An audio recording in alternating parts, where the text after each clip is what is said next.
ሰላም ሰላም ውድ የቻናላችን ቤተሰቦች ሰላማችሁ ይብዛ በያላችሁበት። እኔ በጣም ደህና ነኝ፣ እግዚአብሔር ይመስገን። እንኳን ወደ ንስር አካዳሚ ዩቲዩብ ቻናል በሰላም መጣችሁ። ለዚህ ዩቲዩብ ቻናል አዲስ ከሆናችሁ ሰብስክራይብ፣ ላይክ፣ ሼር በማድረግ አበረታቱን። ለእናንተ የአንድ ደቂቃ ስራ ናት፣ ለእኛ ግን ይጠቅመናል፣ ያበረታታናል። እንደሚታወቀው በዚህ ዩቲዩብ ቻናል መሰረታዊ እንግሊዝኛ ትምህርትን ከመጀመሪያው ጀምረን እየተመማር እንገኛለን። በተለይም ደግሞ ብዙ ኢትዮጵያ ሕዝብ የሚጠቀመውን አማርኛ በእንግሊዝኛ ፎከስ አድርገን እየሰራ እንገኛለን ማለት ነው። ለምሳሌ ያክል በተለያዩ ሶሻል ሚዲያ ላይ ገብታችሁ ስታዩ ቴሌግራም ሊሆን ይችላል፣ ኢንስታግራም፣ ዋትሳፕ፣ ኢሞ፣ ፌስቡክ ለመጠጣፍ ከጓደኞቻችሁ ጋር ቻት ማድረግ ብፈልጉ፣ ቲክቶክ ላይ እና ዩቲዩብ ላይ እየገባችሁ ኮመንት ማንበብ መጻፍ ብፈልጉ ብዙ ኢትዮጵያ ሕዝብ የሚጠቀም ምንድነው አማርኛ በእንግሊዝኛ ነው ማለት ነው። ስለዚህ እሱን ለማሻሻል ደግሞ እኛ እዚህ ጋር ከመጀመሪያው ጀምረን አሪፍ አሪፍና ጠቃሚ ቪዲዮዎችን እየለቀቅን እንገኛለን። ከእናንተ የሚጠበቀው እስክሪብቶና ወረቀት እያያዛችሁ ፕራክቲስ ማድረግ ነው ማለት ነው። ከዛ በተረፈ ደግሞ ሰዓት ያላችሁና ትምህርቱን ኦንላይን መማር ለምትፈልጉ ልጆች እኛ ትምህርቱን ኦንላይን ከሰኞ እስከ ዓርብ ለአንዳንድ ሰዓት እያስተማር እንገኛለን። ስልክ ቁጥራችን እዚህ ጋር ልላችሁ፣ ደውሉልን፣ አሊያም ደግሞ ሀይበሉን ማውራት እንችላለን ማለት ነው። በዛሬ ትምህርታችን ደግሞ ይዤላችሁ የመጣው ብዙ ተማሪዎች የሰው ስም ስትጥፉ አንዷ የአማርኛ ፊደል በሶስት የእንግሊዝኛ ፊደል በምትጣፋዋ ፊደል ስትቸገሩ እናያለን ማለት ነው።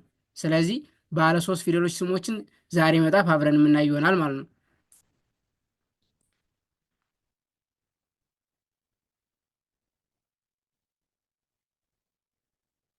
ልጀምር። እዚህ ጋር እሱ እንደምታዩት ባለ ሶስት ፊደሎችን ስሞችን መጻፍ ይላል። መጀመሪያ ቸርነት ይላል። ቸርነት አማርኛው ቸርነት በአንድ ላይ ቸርነት። ቸን ለመጣፍ አሁን እዚህ ጋር ሶስት ፊደሎች ነው የሚያስፈልጉን ማለት ነው። ሲኤች ቸ እንዳትረሱ። ቸን ለመጣፍ ሲኤች ር አረብቸዋል፣ ነ ኤንኢ ት ቲብቸዋል፣ በአንድ ላይ ቸርነት ቸርነት። ኦኬ። ቀጣይ ደግሞ ቻለው። ቻለው የሚለውን ስም ጻፉ ብትባሉ ቻለው ቻ ለ ው በአንድ ላይ ቻለው ቻ አራተኛ ስለሆነች አራተኛ ፊደሎች ደግሞ ኤን ይወስዳሉ። ሲኤችኤ አሁን እዚህ ጋር ሲኤችኤ ለቸ ፊደል ለመጣፍ ቋሚ ናት ማለት ነው። ስለዚህ ቻን ለመጣፍ ሲኤችኤ ለኤል እና ኢ ው ደብሊው ብቻዋን በአንድ ላይ ቻለው ይላል። ቻለው። ኦኬ። ቀጣይ ደግሞ ጫልቱ። ጫልቱ ጫልቱ የሚለውን ስም ጻፉ ብትባሉ ጫልቱ ጫን ለመጣፍ አሁን እዚህ ጋር ሲኤችኤ ጫና ቻን ለመጣፍ ተመሳሳይ ነው ማለት ነው። እዚህ ጋር እንዴት እንለየዋለን ብትሉኝ እንደ ስሙ እንዳነባበቡ ነው፣ አፋችሁ ላይ እንደሚመጣላችሁ ማለት ነው። ጫ ል ኤል እንጠቀማለን። ቱ ሁለተኛ ፊደል ስለሆነች ቲና ዩ በአንድ ላይ ጫልቱ ምን ይላል? ጫልቱ ይላል ማለት ነው።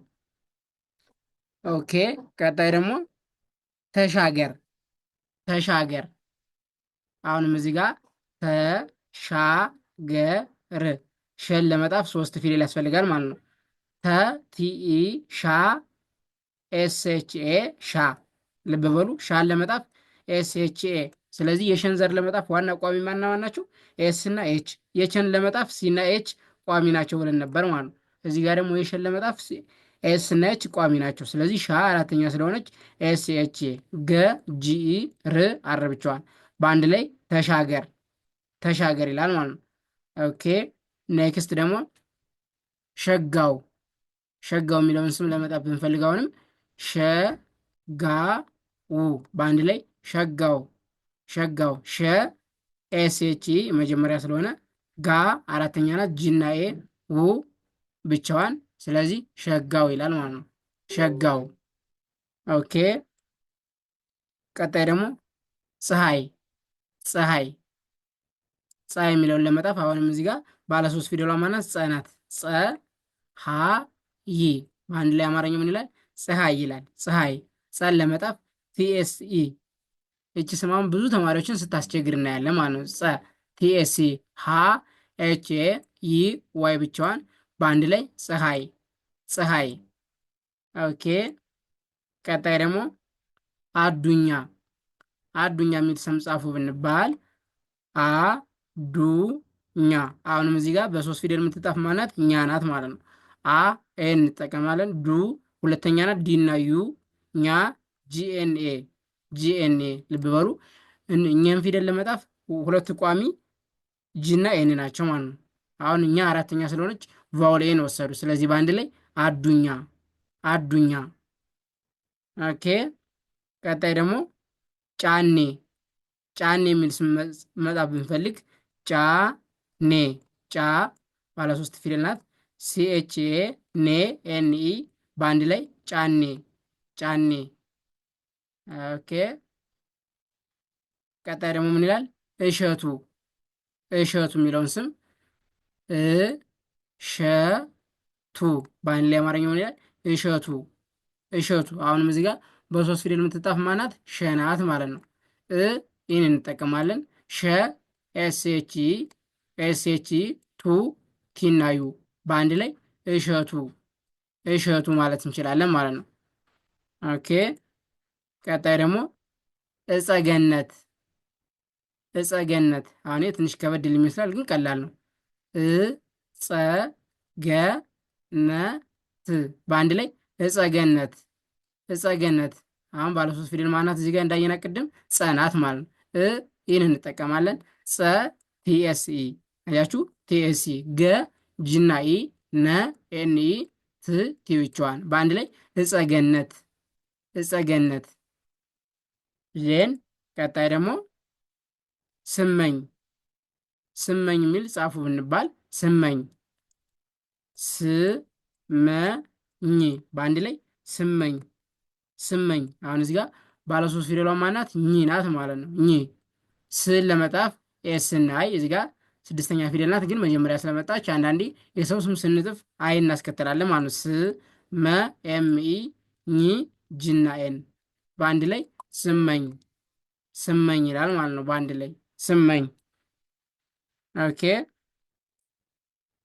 ቀጣይ ደግሞ ተሾመ ተሾመ ተሾመ በአንድ ላይ ተሾመ ይላል ማለት ነው። ተሾመ ባለ 3 ፊደሏንም እዚህ ጋር ማናት? ሾ ናት። ተ ቲና ኢ ሾ ኤስኤች ኦ 7ኛ ፊደል ስለሆነች ኦን ይወስዳል። መ ኤም ኢ በአንድ ላይ ተሾመ ተሾመ ይላል ማለት ነው። ስለዚህ የዛሬ ትምህርታችን በባለ 3 ፊደሎችን ስም መጻፍ ነበር። እዚህ ጋር እንደምታዩት ቸርነት፣ ቻለው፣ ጫልቱ፣ ተሻገር፣ ሸገው፣ ፀሐይ፣ አዱኛ፣ ጫኔ፣ እሸቱ፣ እጸገነት፣ ስመኝ፣ ተሾመ የባለ 3 ፊደሎችን እየለየን ማን ማን ይወስዳሉ እያልን ከዛ ስንተኛ ፊደል ናቸው እያልን እየጣፍ ነበርን ማለት ነው። ስለዚህ እዚህ ጋር አሁን ኢትዮጵያ ውስጥ ያሉ ስሞችን ማንበብ መጻፍ ዋና ጥቅሟ ምሳሌ ሞባይል ባንኪንግ አለ፣ ቴሌብር አለ። ብር ሲላክላችሁ ከማን እንደገባ ወደ ማን እንደሄደ እሱን ማወቅ ራሱ በዛም ብዙ ጠቃሚ ያሉት ማለት ነው። ከዛ በተረፈ በቃላ ይህን እነዚህ ስሞችን ምናምን ለማንበብ ለመጻፍ ኤቢሲዲዎችን ማወቅ፣ ከዛ ደግሞ ሙሉ የአማርኛ 34 ፊደሎች አሉ። የአማርኛ 34 ፊደሎችን ወደ እንግሊዝኛ መቀየር ማለት ነው። እነሱን ታወቅን በኋላ በቃ ማገጣጠም ነው። ምንም ያስቸግር ነገር የለው ማለት ነው። ስለዚህ ሁላችሁም ፕራክቲስ አድርጉ። በጣም ቀላል ነው፣ ይገባችኋል። ምንም ያልገባችሁ ነገር ካለ ደግሞ ኮመንት ላይ ያናግሩኝ፣ ማውራት እንችላለን ማለት ነው። ስለነበረን ቆይታ ከልብ አመሰግናለሁ። ቴንኪው